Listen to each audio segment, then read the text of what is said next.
because we look back at one of the biggest failed experiments that happened back when I was a kid, which was DARE.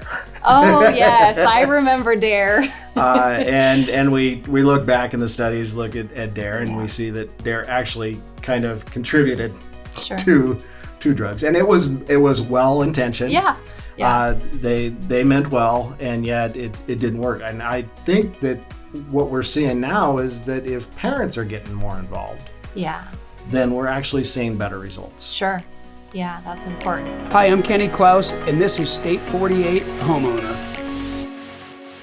Hey, my friend, welcome back to the State 48 Homeowner podcast. And today we're here with Ashley Fortune, and Ashley is a social worker with Gilbert Public Schools. Welcome, Ashley. Thanks, Scott. Thanks for having me. And today we're going to talk about drugs. It's a big one. It is. Yeah. And so a lot of our homeowners that listen to the podcast are also parents. Right. And whether or not parents of children, tweens, teens, we've got young adults. Yeah. We've got little people in our homes, and times are changing. Yeah. We've got a lot of things that are going on, and you've seen it a lot. You work at an elementary school. Yeah. And there's topics that we used to reserve for high school that then got pushed to junior high and then got pushed to now elementary school. Sure. How early do I need to start having conversations with kids about drugs? That's a great question. And I would say definitely by sixth grade, you're going to want to start opening up that conversation, start creating that open line of communication about this issue. Which I think makes sense for that to happen at home, because we look back at one of the biggest failed experiments that happened back when I was a kid, which was DARE. Oh, yes. I remember DARE. And we look back in the studies, look at DARE, and we see that DARE actually kind of contributed to drugs. And it was well-intentioned. Yeah. They meant well, and yet it didn't work. And I think that what we're seeing now is that if parents are getting more involved, then we're actually seeing better results. Sure. Yeah, that's important. So yes, as a parent, you are your child's first teacher, and it's really important that you kind of be all things for them, and having these kinds of conversations as part of that all things. So what are some proactive strategies that parents can be taking? Well, number one, we've already hit on, it's that open line of communication. You want to make sure you have a safe and supportive environment to talk about these difficult topics with your children. You don't want to overreact. You don't want to wait till it's an issue either. You want to talk about it when it's neutral, when you're relaxed, when you're calm, all of those things, so that your child can feel comfortable coming to you with these kinds of issues, and they can feel empowered to make healthy choices and resist peer pressure when it comes up. Another strategy would be educating yourself about the signs and symptoms of substance use. Noticing behavior changes, mood swings, and as I'm saying, let's go with mood swings. Yeah. I've noticed mood swings in my teenagers, and they've been pretty consistent. Yeah. Just consistent. So it's not a all in there. No, it's not the telltale sign or anything, but it's a sign to tune in and see what's going on. And it could be, a red flag for a lot of different issues, not just substance use. And it can also just be being a teenager or a preteen and going through puberty, being a person, being a human, right? But we want to tune in when we notice that things are different. See what's going on. It could be something really small, or it could be something really big. Physical appearance would be another big one to pay attention to. If you notice your child's losing weight, they've got, just differences in how they're presenting themselves. Again, you want to tune in, see what's going on. It could be something like an eating disorder, or it could be related to substance use. We were talking earlier about some of the more obvious ones, like they come in smelling like Axe body spray and perfume all of a sudden with red eyes, or, demonstrating signs of impairment. Which, we think, okay, well, we're going to sit there and, parents are thinking, oh, well, I know what weed smells like. So I'll just sit there and wait for the smell of weed. Well, weed is not necessarily the drug of choice anymore. Now we're looking at vapes and there's a whole lot of different things that we can smell in vapes, or we're just going to mask the smell of vapes and what different oils are we putting in there. And maybe it may not be something that we're thinking that we'll smell. It might just be, might not be cotton candy. It might be something different. Yeah, heavy scents could be, they might not be what you expect or what you are accustomed to with marijuana. So that's a good point. And I would say that is probably one of the more common substances that kids are encountering is vapes, also like edibles, things like that. So as in my work as a school social worker, I've been collaborating with Community Bridges, CBI, to do some prevention in our community. We are hosting workshops for youth and their families to learn about current drug trends and then talk about kind of how substance use develops too, how it develops and what are the risks of using. We talk about the brain development. Your brain is not fully developed until you're like 25. So if you start using... I think mine's still developing, to be honest. Yeah, right? Seriously, we're always still learning. But we don't want to damage our brain while it's developing. So that's an important point to drive home to our kids. Your brain is still developing, and it can start with social use, and then it can quickly escalate to more of an addiction where you have to have it. Your brain is craving it, and it can escalate that way. And, the social pressures. Yes. The friends, and, I think back to high school, and, it was, here, you got to try this. And I'm like, nah, I'm all right. And luckily I didn't. Yeah. But, there's a lot of pressure there. There's a lot of things that kids feel pressure to do to be cool or to fit in, so I think that goes into that open communication, talking about peer pressure, maybe sharing some of your own experiences with peer pressure and giving them ideas on how to handle those situations when they come up. But just also, when we put ourselves in our kids' shoes too, it's not only peer pressure, it's what we see in movies. Yes. And the movies and TV and Netflix, it just makes it feel like this is what it's like to be a normal teen. Mm-hmm. And when we see everybody in the shows and on Instagram and on TikTok, and they're doing all these things, I must be abnormal if I'm not doing this stuff. I must be different. Or there's also the sense of just curiosity. If they're all doing it, it must, what am I missing out on? Yeah. And so there's just so much at play there that there's just a nature of just what am I missing out on? What am I not doing that everybody else seems to be enjoying so much? And yet then you get further on down the road and people looking back and just going, man, I just wish I didn't do that. Yeah. Yeah. I just wish I would have missed out on that chapter of my life. Right. A lot of people can look back and say that it caused them to miss out on other really important things that would, have paid off a lot more than that experience.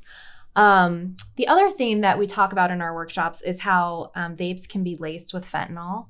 A lot of people don't realize that. You really don't know what you're getting in those cartridges. It's not as... And not just vapes, but just pretty much anything. Yeah. You don't know what things are cut with and where it's come from. And, it's just, we've seen that in law enforcement, people that just happen to touch things and just all of a sudden, we've seen officers that just all of a sudden are getting overdosed. And, luckily they've got Narcan, pretty much everywhere that they're able to, but Narcan isn't everywhere for the public. And unfortunately, people...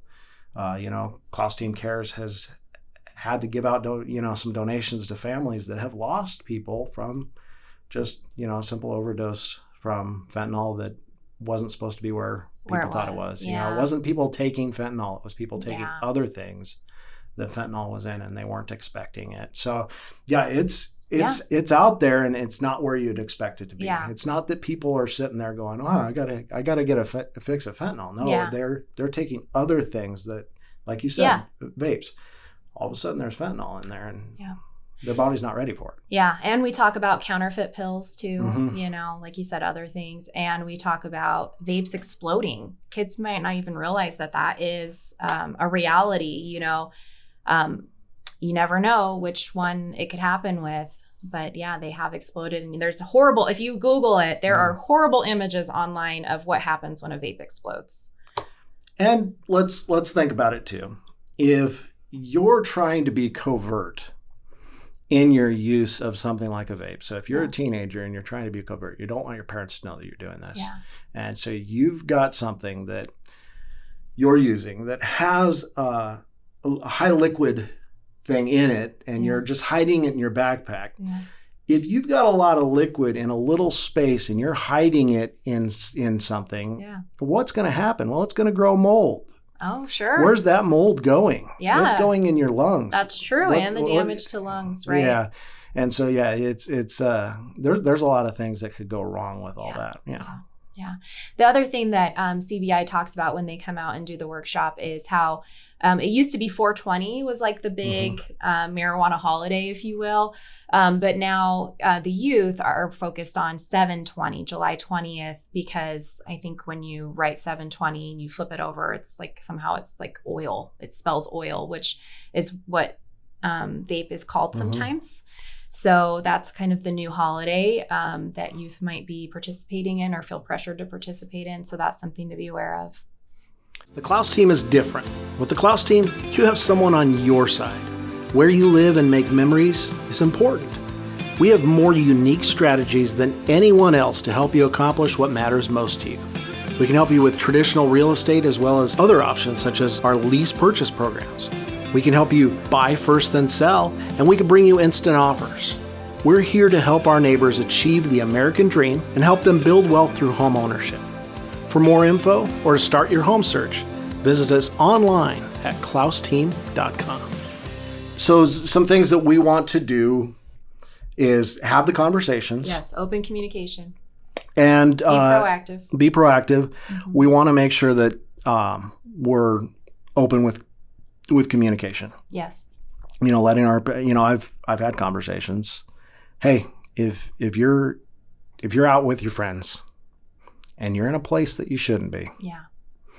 And you need a ride, call me. Yeah. I'm not going to come screaming at you because you're at somewhere that you shouldn't be. I'd rather you called me. Yes. To come pick you up than you go driving with some idiot that's been drinking. Right. And, sure, we can maybe talk later and about how we can better choose. Make better choices. You're not going to be in trouble for calling me. Yeah, that's important. We want to make sure that they're always feeling that they can call us to save them. Right. We want to make sure that they're always feeling safe, that they can call us and talk to us. It doesn't mean that we're not going to be helping them make better decisions. It doesn't mean that we might not be a little disappointed. There's some coaching that will need to happen. But we need to make sure that they feel safe calling their parents, and we need to make sure that we're their parents and not their best friends. Yes, boundaries and clear expectations with that too. I'm glad you said that. I know that was kind of the thing when I was young, is like, well, I'd rather they drink at my house, if they're going to be drinking and stuff like that. We have to be really careful with those kinds of ideas, because that kind of sends the wrong message. That is one of the other things I was going to say, is we have to be the role model. We have to demonstrate, those healthy habits and responsible decision-making, responsible use, because it is legal for adults to drink alcohol, but we want to make sure that we're demonstrating responsibility when we do choose to participate in that, or when the people around us are choosing to participate in that. Make sure that what your child is seeing is the kind of behavior that you would want them to have. But yeah, early intervention is the key. So if you suspect your child is using, it's important to reach out right away and get professional help, seek support. Community Bridges is an excellent resource here in our area.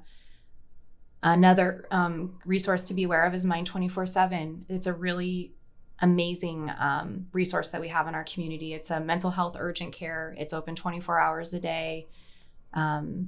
You can take children, and adults can go there too. Before you used to have to go to the emergency room with mental health issues. Now you can go and be seen within 2 hours. They promise to have you in and out, and they can connect you with resources in the area and get you set up with what you need. So if somebody's having a mental health crisis at the moment, we can go deal with that, and they can set us up with some long-term resources. Yes. Yep. They are excellent navigators for those kinds of resources in our community. So if I wanted some extra training as a parent, yes. if I wanted to dive in deeper, talk to me about some of the resources that Gilbert Public Schools has. Yes. And CBI. And I know that I probably, even if I, like myself, my kids go to Chandler schools, I know that I can probably take advantage of these as well. Yes, I'm so glad you said that. So Parent University is the program that I would direct you to. You can go to their website, our website, gilbertpublicschools.net/parentuniversity. And there you can see our calendar of upcoming workshops or other types of events. And a lot of our workshops are in person, but there may be some things that are virtual. And we're actually releasing a podcast where you can go and find this kind of information on demand too. And who's on that podcast? Oh, me. That's me. There won't be video, so that is my voice when you hear it. So take advantage of that opportunity. And it's open to anyone. You do not have to have a student in Gilbert Public Schools. You don't even have to live in the town of Gilbert. It's open to anyone. And we encourage, we're here for the community. There's really no boundaries of that. We want to make sure that we're getting the information to the people who need it and want it, to empower parents, empower families with the information they need to raise healthy children. And then let's talk about CBI. Yes. So CBI. Well, Community Bridges. Yes, yeah. Community Bridges. So I would just direct you to their website. And they're an organization that we partner with to do these kinds of workshops. So they've done already 2 for us on drug trends, and it's called Be in the Know Drug Trends. And there's an adult presentation, and then there's a youth presentation happening at the same time. So we invite families to come in. Different schools have hosted. We have dinner, and then someone from Community Bridges presents to the adults, and then someone from Community Bridges presents to the youth. And I've had the opportunity to participate mostly with the youth, and it is such an amazing experience. I mean, we kind of role play a party scenario and talk about if you see someone who's not responsive, what should you do? We talk about the Good Samaritan law and how, it can be scary if you're in that situation and you're breaking the law, or your other people around you are breaking the law, and people might be scared to call 911. But we talk about that it's so important that we do that. It's more important important that somebody lives. That somebody lives, right? So it's just it's a powerful conversation to have. And it's so important to talk about these things before it's an issue, rather than waiting for it to be too late. And you can find them online easily, and they're over there at Mesa Drive and US 60. Yeah, they have a variety of locations, but Community Bridges Inc. is who you want to look up. Well, thank you so much for being on here, and we'd love to have you back. Oh, thank you. Thanks, Scott. I'd love to come back. Thanks for spending time with us this week at State 48 Homeowner, the ins and outs of owning an Arizona home. You can connect with us for more information, submit topics you'd like us to further discuss. You can see relevant videos, give us feedback, answer your real estate questions, and more at state48homeowner.com.